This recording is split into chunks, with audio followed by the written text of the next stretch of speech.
안녕하십니까? 고린도전서 70번째 시간, 교회는 신령한 은사를 알아야 합니다.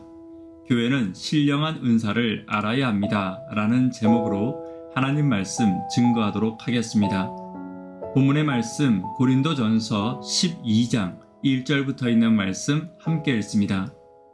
형제들아, 신령한 것에 대하여 나는 너희가 알지 못하기를 원하지 아니하노니 너희도 알거니와 너희가 이방인으로 있을 때 말 못하는 우상에게로 끄는 그대로 끌려갔느니라.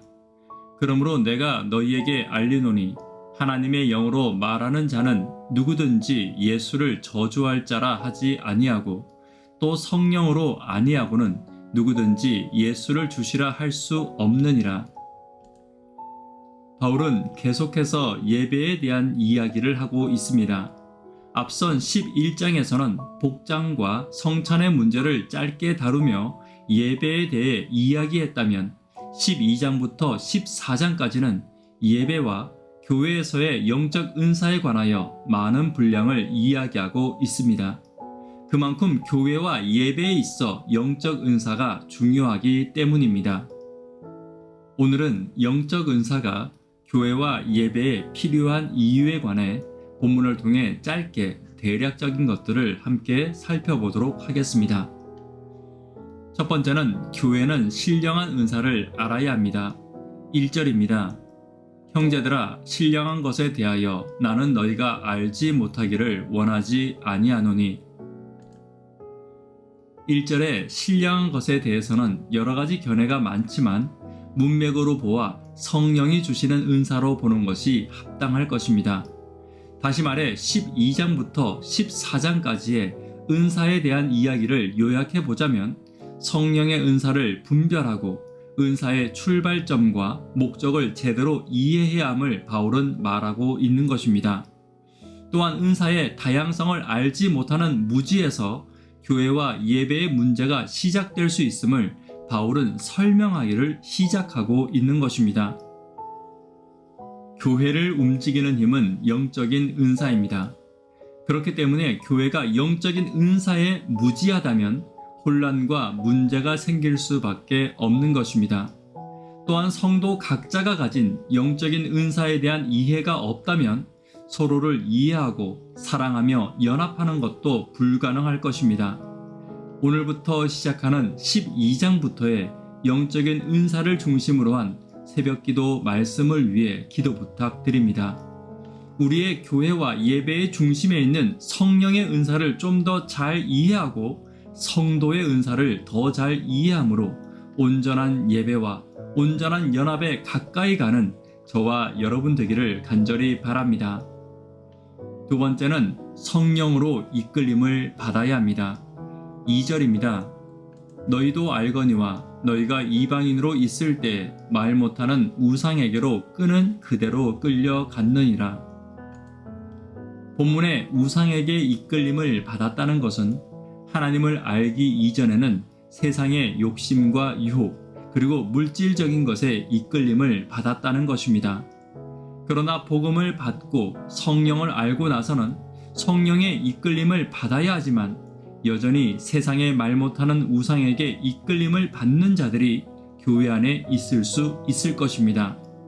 성령이 아닌 내 생각과 내 탐심에 이끌려서 행동하는 것이나 성령이 주시는 삶의 지혜와 목적에서 벗어나 내 지혜와 경험, 세상적인 삶의 목적으로 내 인생을 계획하는 것이 본문에서 이야기하는 우상에게 끌려가는 신앙입니다.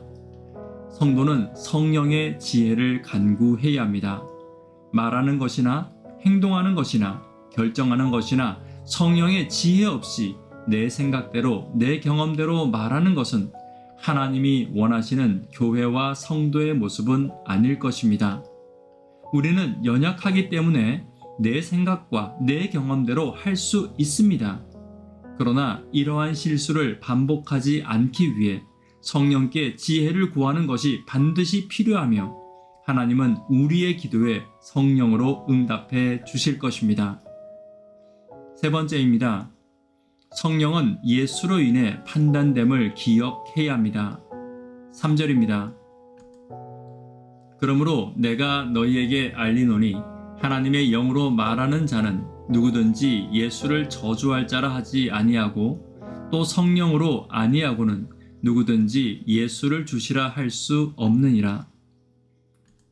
교회 안에 영적인 말을 하는 것처럼 보이는 사람들이 있습니다. 그러한 사람들을 구분하는 방법에 대해 바울은 이야기하며 예수님에 대해 부정하지 않으며 예수님을 높이는 것으로 분별해야 함을 이야기하고 있습니다. 성령으로 말하고 성령으로 행동한다고 자신을 주장하는 자는 예수님을 따라야 하며 예수님을 닮아야 하는 것입니다. 예수님과 같이 사람의 마음을 행복하게 하고 사람의 마음을 위로하는 것이 성령의 능력과 모습입니다. 인기주의를 말하는 것이 아닙니다. 성령의 감화는 사람을 감화시키는 것이며 그 감화는 예수님처럼 사람을 사랑하는 데서 나오는 것입니다. 예수님께 위로받지 못한 영혼은 없었습니다. 예수님으로 기쁨을 누리지 못하는 영혼도 없었습니다.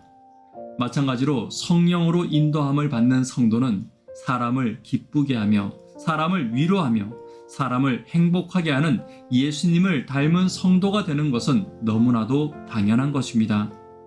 오늘 우리의 말과 행동과 가르침이 성령으로부터 나오는 것인지 예수님을 기준 삼는 저와 여러분 되기를 간절히 바랍니다. 말씀에 결론 맺도록 하겠습니다. 교회의 영적인 은사의 이유와 목적에 대해 대략적인 것을 살펴보았습니다. 앞으로 영적인 은사에 대해 더 잘 살피며 영적인 은사에 밝아지는 저와 여러분 되기를 간절히 바랍니다. 교회는 신령한 은사를 알아야 합니다. 성령으로 이끌림을 받아야 합니다. 성령은 예수님으로 판단됨을 기억하는 저와 여러분 되기를 간절히 바랍니다. 기도 제목 함께 나누도록 하겠습니다. 교회 구도자들을 위해 기도 부탁드립니다. 하루 10분 하나님과 동역하기를 위해서 기도 부탁드립니다. 학생, 청년, 어린이들을 위해서 기도 부탁드립니다. 수험생들을 위해서 기도 부탁드립니다. 교회의 신령한 은사를 위해 기도하며 성령을 간구하는 내가 되기를 위해서 기도 부탁드립니다. 이 시간 개인적으로 기도하도록 하겠습니다. 감사합니다.